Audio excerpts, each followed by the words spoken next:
Okay, so if I might now have your attention for the main portion of the program. Before we get to the keynote for this evening, I did want to sort of set to rest some very important points about your presence here. One is that no, the barrels here are not full, they're empty. Second, no, CG staff did not drain them. Third, yes, there are tunnels going out of this building because it is a former distillery. And fourth, that's because, as you might imagine, when you have a government intervention like prohibition that is not backed up by sound regulation and institutions, the laws of economics do take over. So that's, in brief, the story of this building.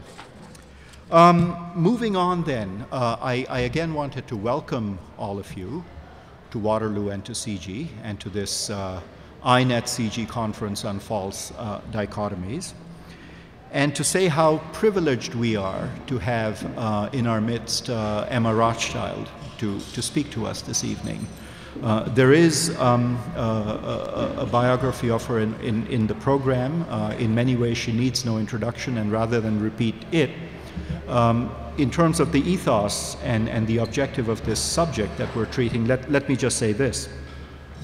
Professor Rothschild is the Jeremy and Jane Knowles Professor of History and Director of the Joint Center for History and Economics at Harvard University, Magdalen College, and King's College, Cambridge. In keeping with our objectives, she has really spent her career working at the intersection of economics, history, and philosophy. She has been a member of the, and one of the things that came up in the plenary previously was, can you think of people who've been sound academics and then worked in the policy dimension as well? Emma Rothschild has been the member of the Royal Commission on Environmental Pollution in the UK and a member of the Council on Science and Technology in the UK. She's a former chair of the United Nations Research Institute for Social Development and is on the board of the United Nations Foundation as well. Her current project with INET is a project that's very much about having economists learn how best to use the tools of history and have historians learn best how to exploit the methodologies and the tools that economics has to offer. And her talk today is going to be on another one of those dichotomies that dogs us, which is states and markets. So welcome, Emma, and thank you. Thanks very much. So it's great to be here. It's great to be among INET friends. And I knew INET when it was so big. And look at it now. I'd like to start with some recent history, now perhaps almost forgotten. All elections are historic, or at least all national or presidential elections. It's only in retrospect that some come to seem unmomentous.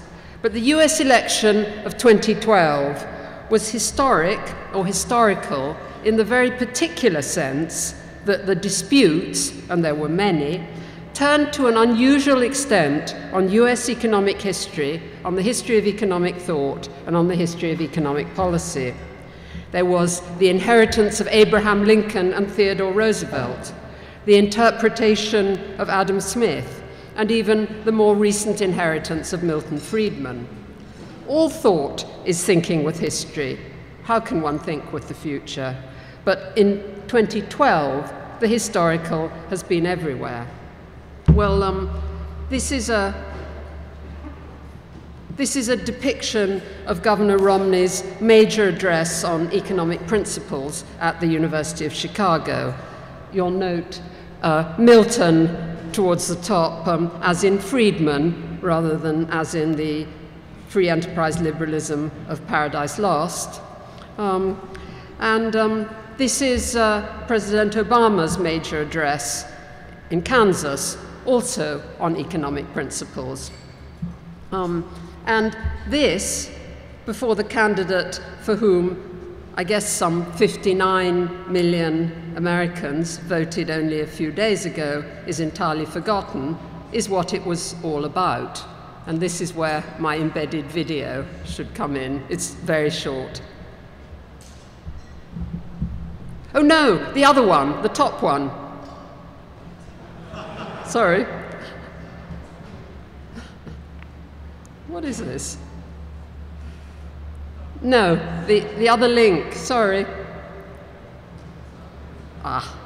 Why did I put, doesn't matter.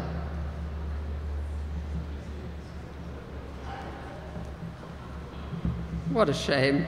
I think we better, it's the one when he describes what the election is about, and it's about the future of the free enterprise system. Let's go back to, okay. What? It's all right, it's all right. So what do these large disputes over the nature of the system mean? The two large economic ideas, the economic dichotomies on which so much of the election turned, were government and the market, or the state and free enterprise. And the election also turned, even more momentously, on the nature of the system. One of the achievements of the economic policies of 2008 to 9, in the retrospect of their principal figures, the bipartisan policies of President Bush at the end of his term and of President-elect Obama, was to have saved the system. This was the language of then Secretary of the Treasury Paulson, that the policy saved the financial system through the bank bailout, the industrial system through the auto bailout, and the economic or free enterprise system by averting a catastrophic crisis. Well, the election results suggest that this retrospective argument was, by a narrow margin, convincing. But is it really the case that there are historic changes underway in the character of the economic system, or in the relationship between the market and the state? Well, the most straightforward economic statistics present a puzzle. This is overall government expenditure and federal government expenditure as a share of gross domestic product in the United States over the period from 1970 to 2011. A very undramatic picture. And these are personal income and personal taxes over the same period. A dramatic picture in this case, but one that is very different from the picture of an ever-encroaching state, in that personal taxes have declined very substantially as a share of personal income, just as government expenditure has been more or less stable as a percentage of GDP. So how are these pictures to be reconciled? One possibility is that something historic may have been happening, that the impact or importance of government has increased more than its size, that the effectiveness or perhaps the insidiousness of government has increased over time. A possible explanation may have to do with the size of the national debt and perhaps of overall public and private indebtedness. This is a depiction of public debt from the campaign. Another explanation is psychological. It is that government, when it reaches a certain share of GDP, or in the case of the contemporary US, a share weighted for increased insidiousness, begins to influence the social and even the moral foundations of free enterprise. Friedrich Hayek, writing at the end of the Second World War, described a great historic arc of economic ideas and economic policies, from Pericles to Bismarck's social insurance policies to the British Labour government of the 1930s, the road to serfdom. This is an historical argument, and it's an argument which should, I believe, be addressed seriously by historians, or rather, perhaps, by historians and economists and sociologists and psychologists together. For the state or government, in its economic activities and consequences, is one of the great unexplored frontiers of historical inquiry. So is the history of the market. There are two really vast questions for government over the coming generation and beyond the disputes of the election season. One has to do with global climate change and the costs of energy use. The other has to do with transfer payments, including for social security and health insurance, which explain essentially the entirety of the increase in the role of government over the medium term. Well, these questions are, for many different reasons, extraordinarily difficult. Climate change, in part, because it involves transnational governance and costs that traverse or make a mockery of the boundaries of nation states. And transfer payments because they involve social relationships, aging, illness, and insecurity, which traverse the boundaries between the economic and the private, or the private life of the family. The argument made by President Obama during the campaign for what he calls smart government, or for what is elsewhere described as public-private partnership, is an indication, or so it seems, that these large and difficult questions will continue to be seen as ones to be addressed by the market and the state. But this will mean either a continuing increase in the size of government, or an increase in government regulation, and perhaps also in government insidiousness or effectiveness, or both. It also imposes, or should impose, a difficult and historical examination of the very constitution of the difficult questions themselves, or of the dichotomy or dichotomies of market and state, economy and government.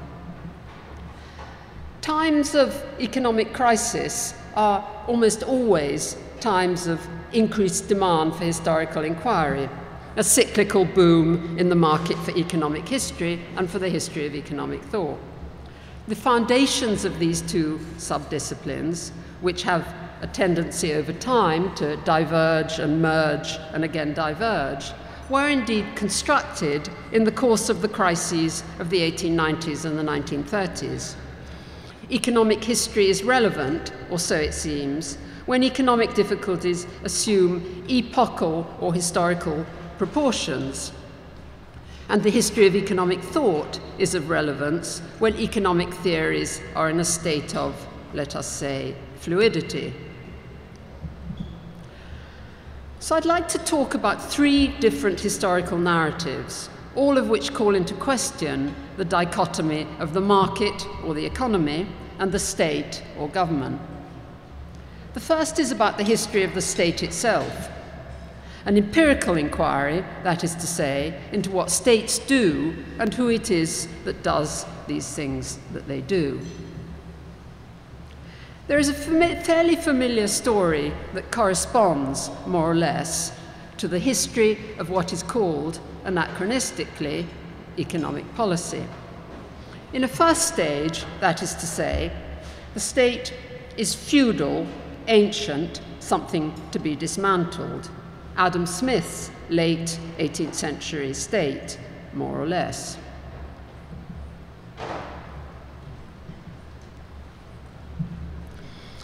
In a second stage, to which Adam Smith's immediate successors look forward, the state, conceived as a peacetime and non-colonial state, declined to a stable and minimal level. This is Jean-Baptiste Say in 1803. Government amounted to half the expenditure of the not 1803, 1816, but better times were to come. A government, even in the great powers, could be organized in such a manner as to consume no more than 1% of the general revenues of the country.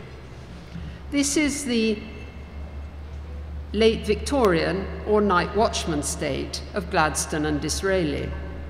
But by the later Victorian period, British economists at least believed that their statesmen and public officials were so upstanding and they themselves were so enlightened that they could afford to imagine a new, good economic state.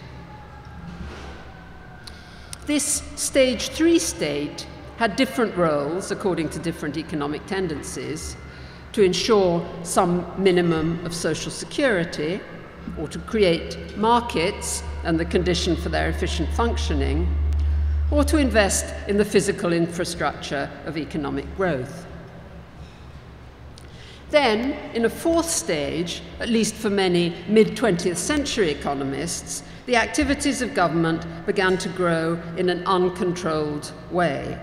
This was the usurping state, the approach to Armageddon.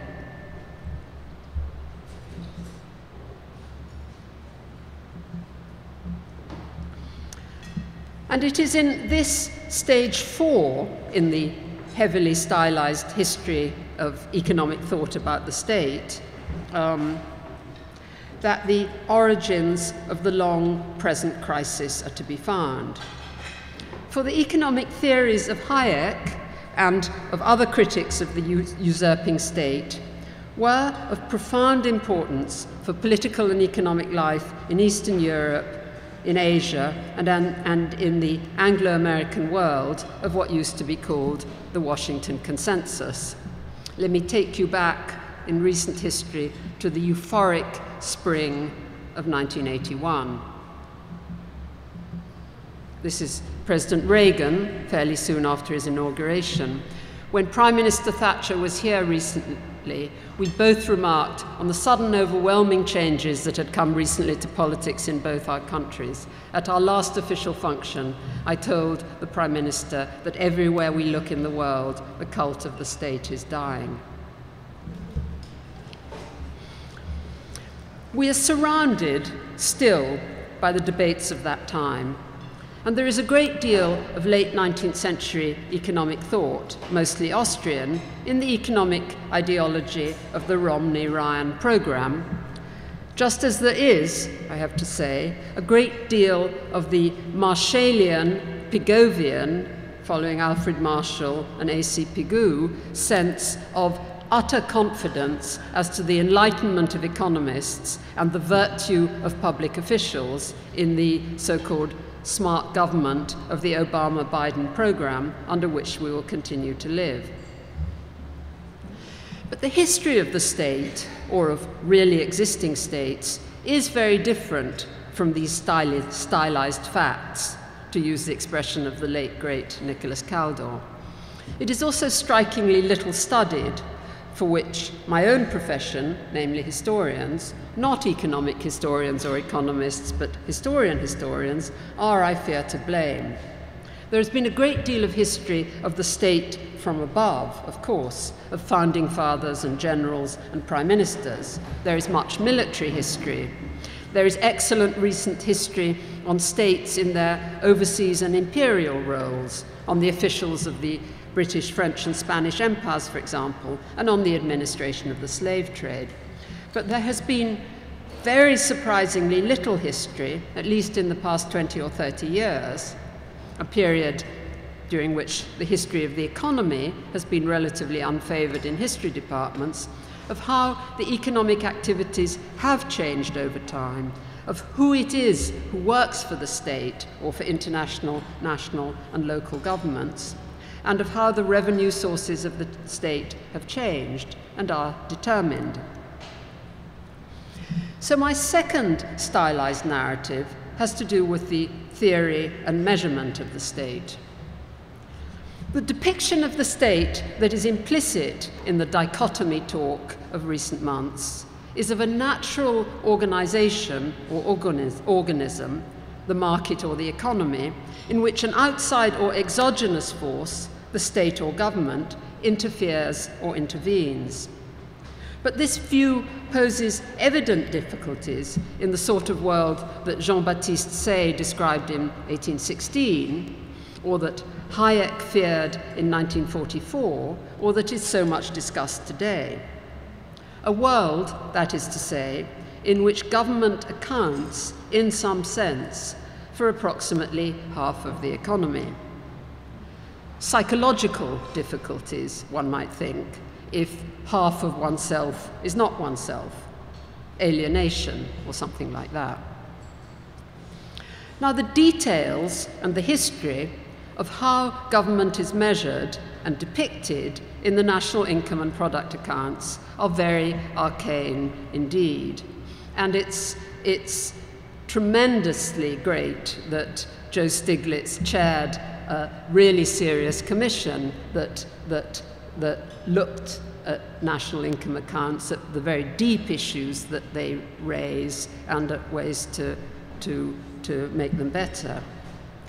I think it is all the same important to recall the astonishing innocence of the formal definitions of government activity that were put forward in the founding period of standardized national income and product accounts in the wartime or immediately post-war world of the 1940s and early 1950s. The first quotation is from actually, the first is from the US Department of Commerce, sort of the locus classicus of national income accounting. The state was a simple extension of individual households which undertakes agency activities for the body of consumers as a whole. For Richard Stone, the founder on the British side, it provides output on behalf of the community as a whole, which it has been found better to secure collectively rather than individually. And there's something for a Brit unbelievably Pigovian or Marshallian about the verb structure there. It has been found better to secure.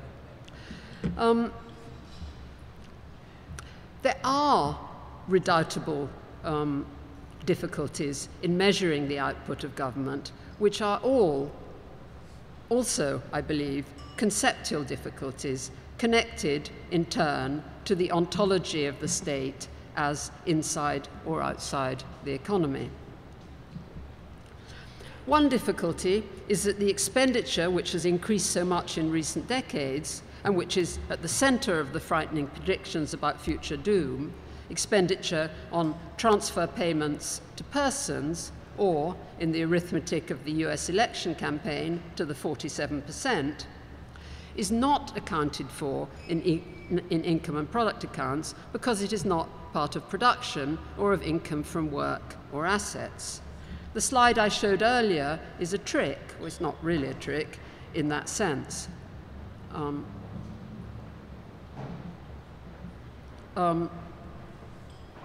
The increase in government is so minimal in NIPA accounts because so much government expenditure doesn't count. There are other, less familiar difficulties, and I will simply mention them here, although the first will be of central importance. And I won't dwell on them here, but I do want to say that these will be, the first at least, will be of central importance to tax reform in the US, and the third possibly of even more momentous importance. Tax expenditures, as people here know, include the costs of deductions, all the things that successive governments and Congresses since the Carter administration have wanted to do or to reward and have not wanted to pay for with taxes. On the second line, the policies of the government in the financial crisis of 2008-2009 took the form, in substantial part, of what were called capital transfer payments to businesses and the subsidy costs of loan guarantees. And these are extremely difficult to accommodate in national income and product accounts. Federal credit guarantees and the very large stock of contingent liabilities with which they are associated are, in turn, likely to be of daunting importance to the future of public finance in the United States. Another illustration of the things that successive governments and Congresses, in this case going back to the administration of Warren Harding, have wanted to do or to reward and have not wanted to pay for with taxes. So my third and last historical narrative has to do with the history of economic thought. Let me return to Adam Smith here, since he has been so much in the news these days. As Mitt Romney said in the speech I showed you in the word cloud earlier, I quote, "When the heavy hand of government replaces the invisible hand of the market, economic freedom is the inevitable victim." As he said a few months later in another economic speech, America is on the cusp of having a government-run economy. Adam Smith is rightly identified as a sharp critic of what I described as the bad stage one state, the sort of feudal state. But what he was not, in any sense, was a theorist of the 20th and 21st century dichotomy of the market and the state. There was indeed a widespread and, in retrospect, salutary uncertainty in Smith's time as to what the state or government was and how it should be described. This is a remark made by one of Smith's close friends in the House of Commons in 1773. This was a debate about the East India Company. What is the state? And what if you say the company is the state? People talked like this in the House of Commons in the 1770s. It was a good period for oratory. And I think more generally in Smith's lifetime, and indeed in his particular larger circle of friends, there was astonishingly deep discussion about the theory and nature of the state. These are the Johnstons, the Scottish family of semi-economists who I wrote about in a book called The Inner Life of Empires. And they were continually talking about and writing to each other about the nature of government and the nature of economic life, issues that we would think of as ontological or deeply conceptual, which for them was part of ordinary daily discussion over tea, as it were. One very important insight of Smith's, which is largely ignored in modern depictions of his theory, is that the state that he so disliked was overwhelmingly a military and religious state more than an economic state. And it was a state, like government today in many respects, that was operated by and for the rich and powerful.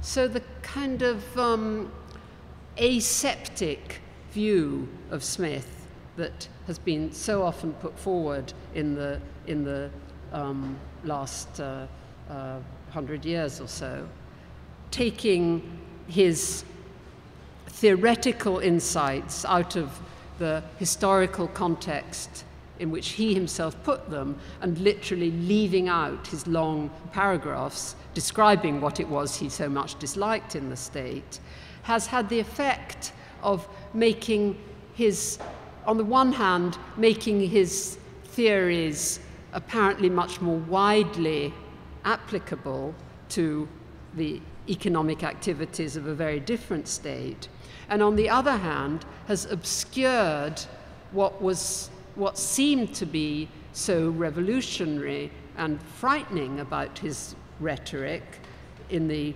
period immediately following his death, which was the period of the French Revolution, namely that he was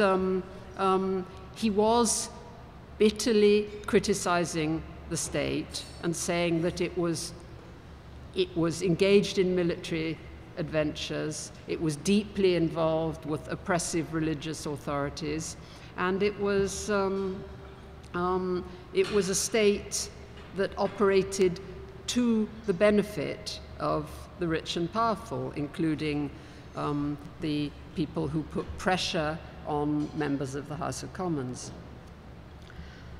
I do think that there are really interesting questions for economists, as well as for historians, to be explored in these more or less ontological choices, and questions even that are very close to the most important concerns of modern economic theory. For the key historical questions in relation to the economic state, are about information. They're about property rights, and they're about the traverse from one to another property rights regime, and about economic behavior. Just in relation to property rights, economic historians tend to see a large traverse from different kinds of physical manifestations in which property is held, from land to machines in the Industrial Revolution to intellectual or human capital. But if one thinks about the language in which even the fiscal cliff and certainly the medium-term question of government reform is being talked about in this country, actually the metaphors are those of ownership of land, entitlement to land. This is also present in other discussions of the political economy of government, namely rent-seeking. But I think it's possible to make an argument that if one thinks about the 47% and thinks about the form of property that people own, it is property that that is in the form of entitlements, an expectation as to a stream of future benefits. And this, of course, is a question that has a very close relation to restrictions on international mobility. But the middle classes don't own all that much land. I don't know how much intellectual or human capital people own as individuals, but people do own entitlements, as that metaphorical description suggests. So, the economics of information, the economics of property right regimes, and the economics of behavior. I'm a great admirer of the public choice theorist James Buchanan, not least because he actually wrote a paper called The Coase Theorem and the Theory of the State. It's surely time for the worldwide crowd of behavioral economists to return now to some of Buchanan's and opposing Buchanan's Pigou's assumptions about how people really do live in the market and the state, and particularly in the domain of human existence that is neither one nor the other, or both at the same time. And Buchanan, as people here know, conceived of individuals in their role as government officials as seeking to maximize the rent on entitlements which had been assigned to them. Pigou, after a great deal of traumatic reflection on the subject, particularly during the depths of World War I, ended up assuming that government officials really were like the young men he taught in Cambridge. And I think we don't have either a history or a theory of what economic behavior is like within the market and within the state, especially in the world in which we live, in which the state is very like a market, and the market, particularly the financial market, is very much like a state, at least in the sense that the anticipation of regulation and regulatory change is absolutely central to the way financial markets work. So I'd finish by saying that markets are, of course, everywhere, and they're not very much like the actually existing markets that we know and love.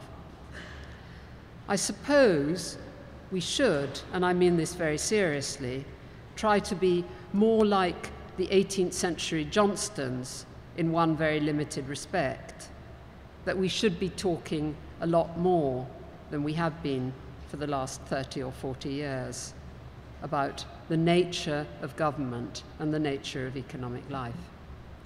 Thank you very much. Of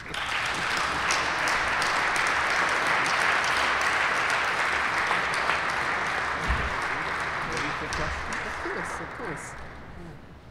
Thank you for that discourse. We do have about 20 minutes for questions or reaction from the floor. I believe there are floating microphones, so if you identify yourself, we will recognize you. Yes, go ahead. Anyone? I can't see terribly well. Sorry. Yeah, Robert. Hang on, that's got to be.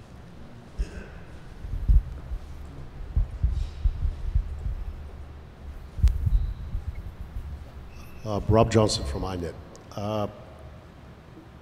When I hear discussions about government, About government and about Yes. the possibilities in social design of government, I think there's another dimension that has to be integrated, which is at any time at which we're debating, there is a history of government performance that stands just behind us.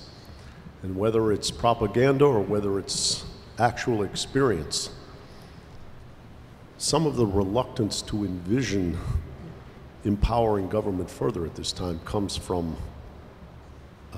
disappointed experience, like in the aftermath of the financial bailout in the United States. People may desire the services, but they don't know that they can trust the government to deliver those services. I'm just curious how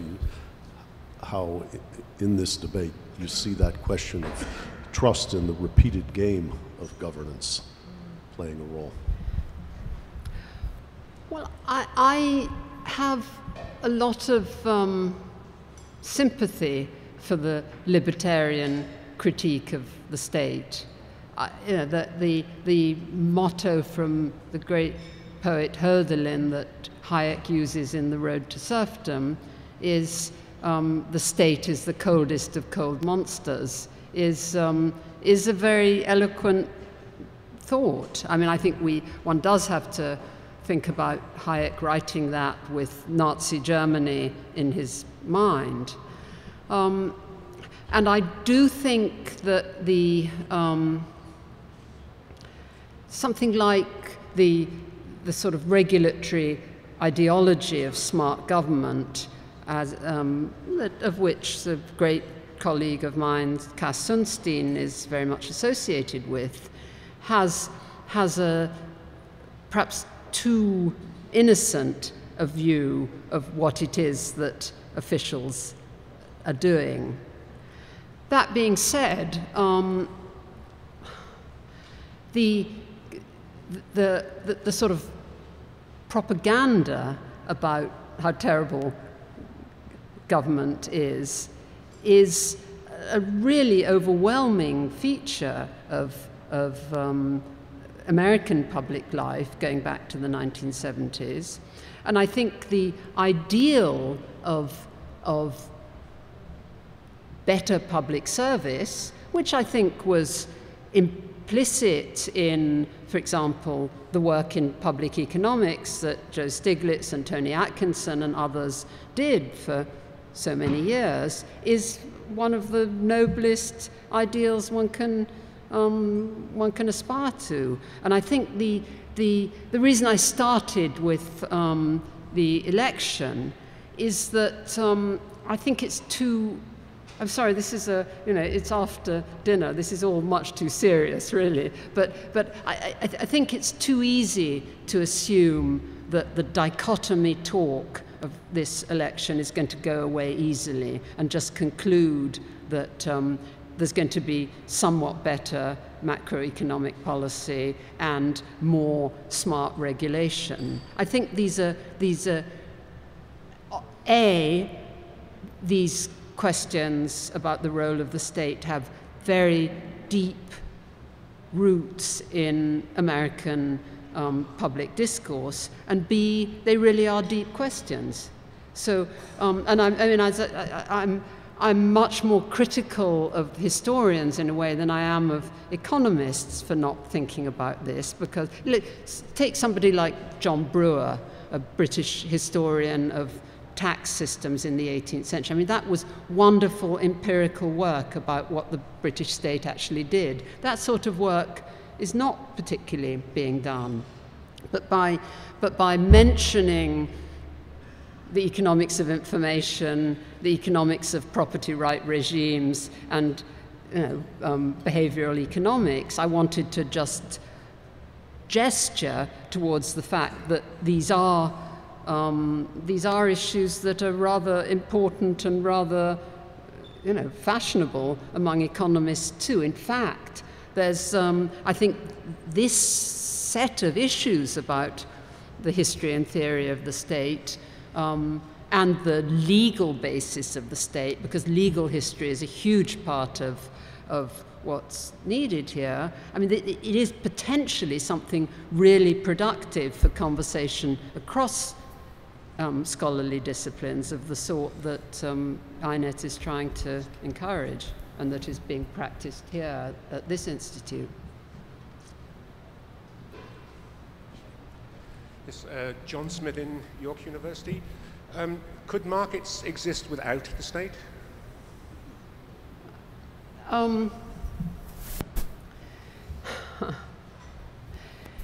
No, and I think what I called the stage 3 state, when economists were theorizing the need for a new enlightened state to re-emerge after the sort of high Victorian minimum, a lot of that had to do with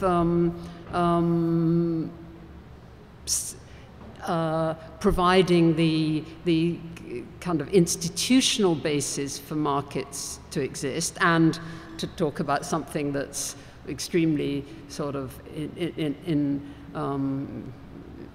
popular now, creating markets where markets did not exist. And I think that's certainly something that in some aspects of environmental policy has been very successful.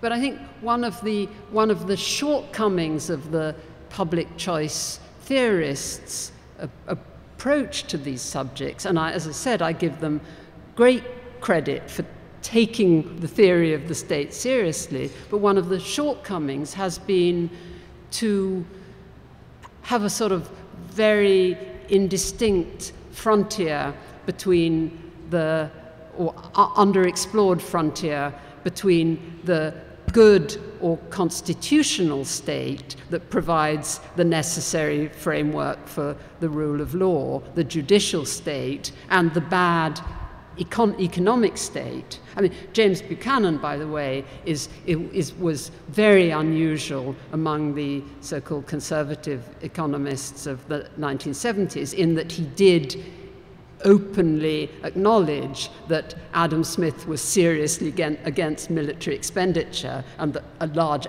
part of what Smith was disliking so much was the military and belligerent 18th century state. Giovanni Dosi from Pisa. What I find really striking, I think, in the current debate is that the zeitgeist in all political discourse is that market should rule unless otherwise proved. I mean, the zeitgeist everywhere, I mean, even in the center-left parties, all over advanced world.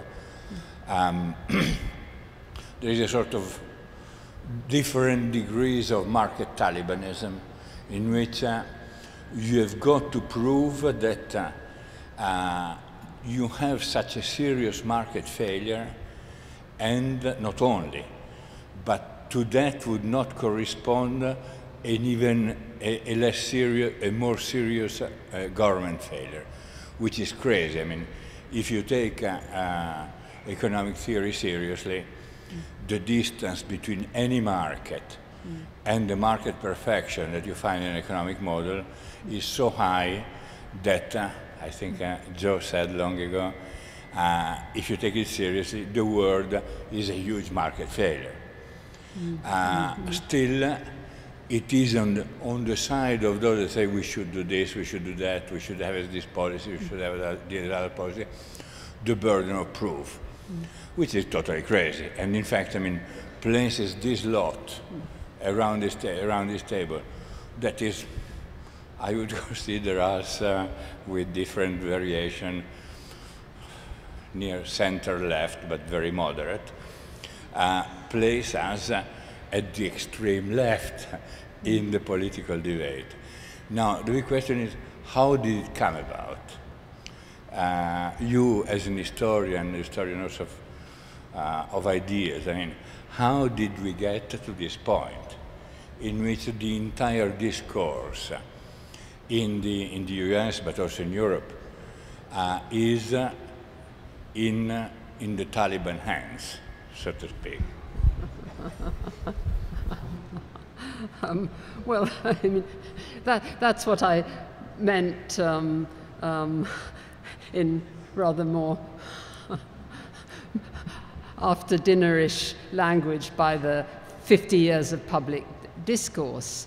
But I think you're absolutely right to point to the extent to which this rhetoric, this language, has become a consensus not only in the United Kingdom and Germany, but in large parts of Western, well, certainly of Eastern, but also of Western Europe. And I think Albert Hirschman once talked about the, ironically, about the conception of the role of the state being to ferret out all instances of market failure and correct them. And this is I meant it about the psychological weirdness of thinking of the economy as being something which has the government outside it and interfering with it, when the government is a very large part of it. And I would think maybe for Professor Sunstein, there's a very, very small number of very, very enlightened regulators who do the ferreting out of market failures and getting incentives right work. I don't think they perhaps think enough about the whatever it's called in Kantian terms, the heteronomy of somebody else shaping people's wills through the architecture of choice, so that's the economic state, and then the state that quite a few people work for is another state, and the state that pays out some equivalent to 25% of GDP in transfer payments is yet another state.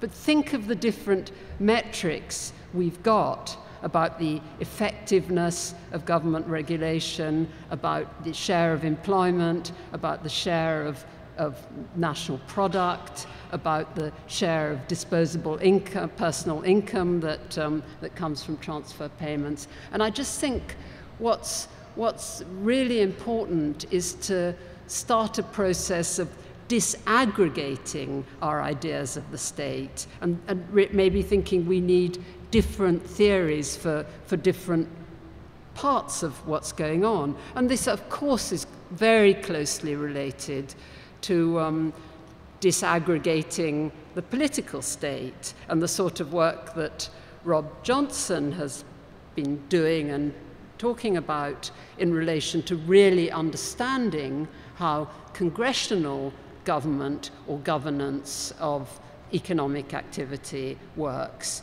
is the essential counterpart to that sort of empirical work on what the state really does. Because when I mentioned these three problems with accounting for the state, namely so-called tax expenditures, capital transfers to businesses, and federal credit guarantees with all the contingent liabilities that are out there and have been out there for a century. all of these have one thing in common, namely that they're ways of concealing the fact that Congress and the executive are doing things they want to do, either because they think they're right or because large and important groups want them.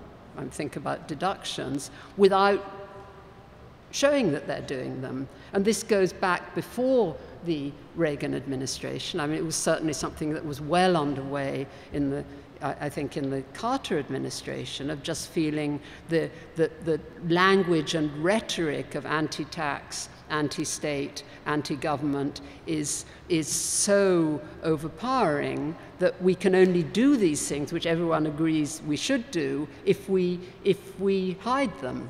And it's piling up, I mean, much more than entitlement, quote-unquote, entitlement programs as such.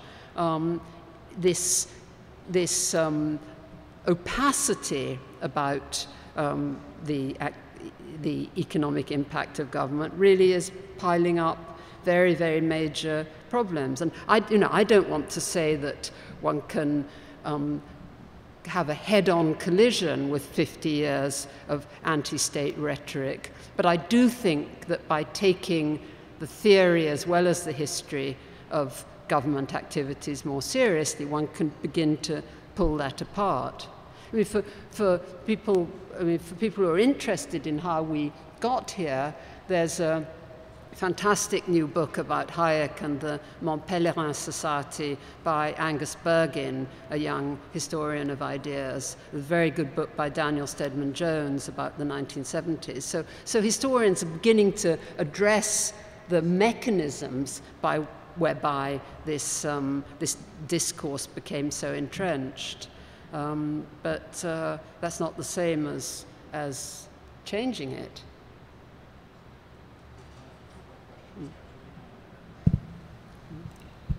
Thank you very much. Katharina Pistor from Columbia Law School.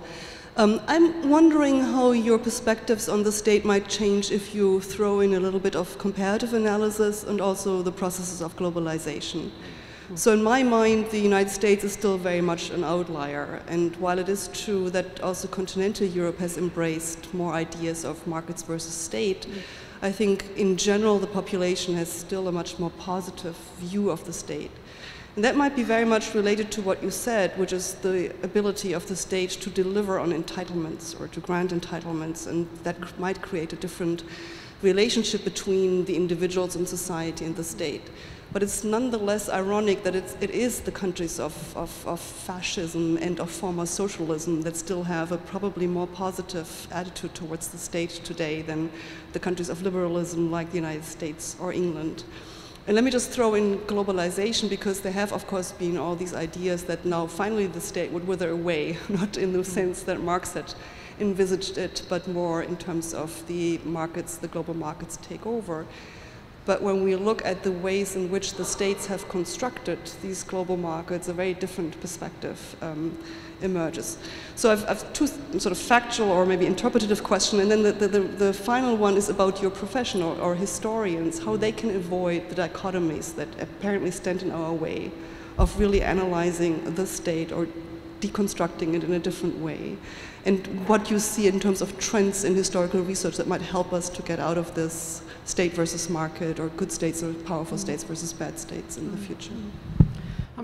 Actually, I think legal history and legal theory is absolutely essential to this, and looking, I mean, administrative law isn't the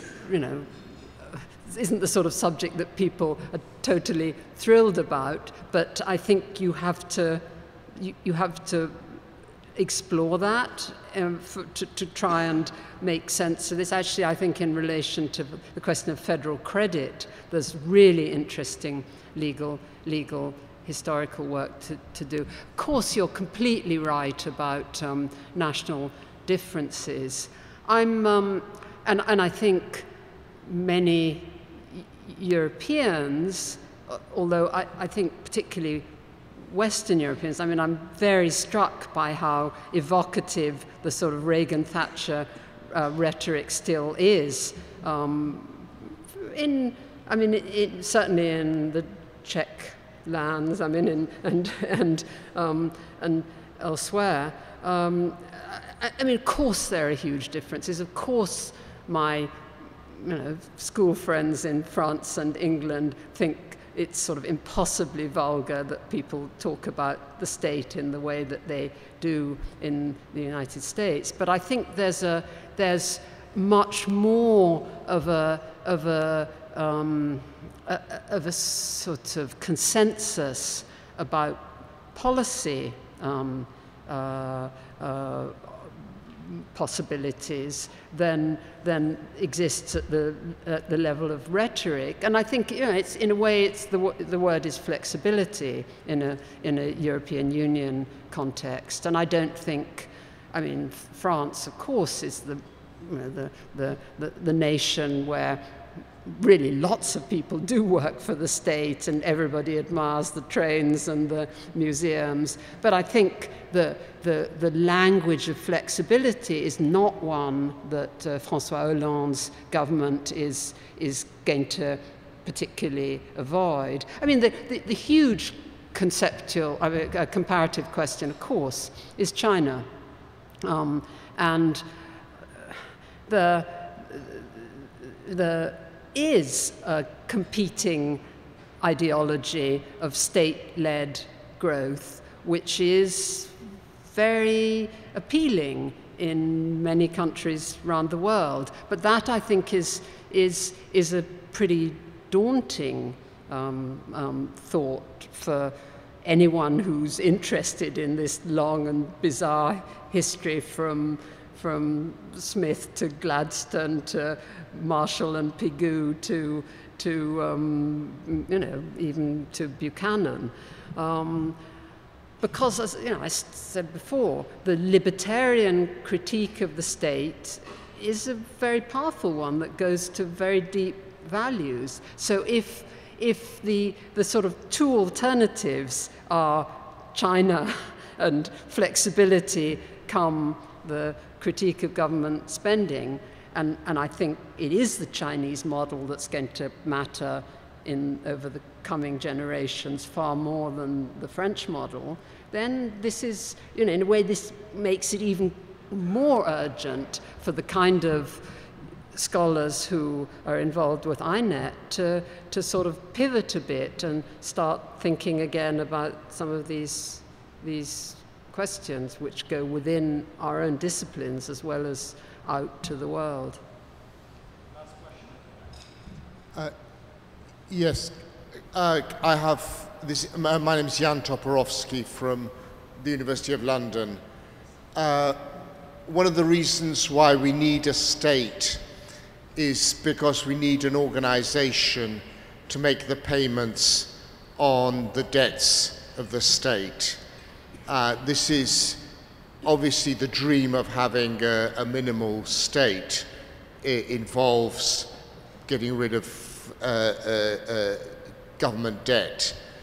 Isn't the problem in Europe the fact that in Europe there is that minimal state, in the sense that Europe has, the European Commission is down to the 1% of European GDP, but you have a very, very serious government debt problem which needs considerably more than just a minimal state. Yes, and European governments are having enough difficulty trying to maintain order, or some European governments, without having to think about how to actually raise taxes. I mean, everyone here knows that when Joe Stiglitz was running economic policy, you can get budget surpluses pretty fast. And government debt declines. I mean, it very rarely goes away, but it goes from that sort of frightful moment when it seems unmanageable, as in that awful arrow pointing upwards with Obama hanging on, to the point where it seems manageable and nothing to worry about. And interest rates are very low indeed. So I mean, I'm not, I believe what I read from by my favorite economists about how the public debt problem does go away under appropriate fiscal and economic circumstances. I think the sort of specific issue I mentioned about federal credit guarantees is a very different one, because it's so difficult to predict what's going to happen, and something like Solyndra, of course, had huge political consequences. Will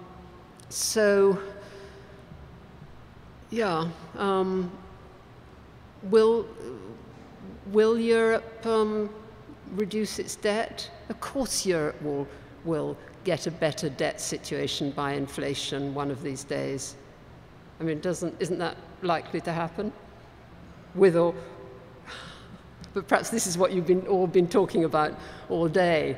But I think from the point of view of relations, not obviously between the market and the state, but between government and another great sort of abstraction, civil society, we really all should be very concerned about what's happening in Athens at the moment, what's happening in Spain at the moment. These are problems of governance, of political economy, and they're ones which have a very, very unpredictable outcome, possibly in the relatively short term. So it's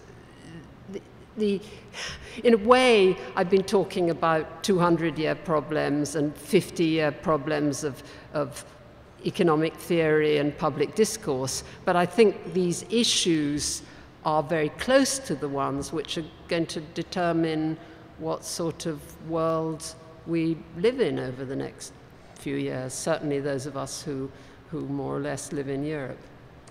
So.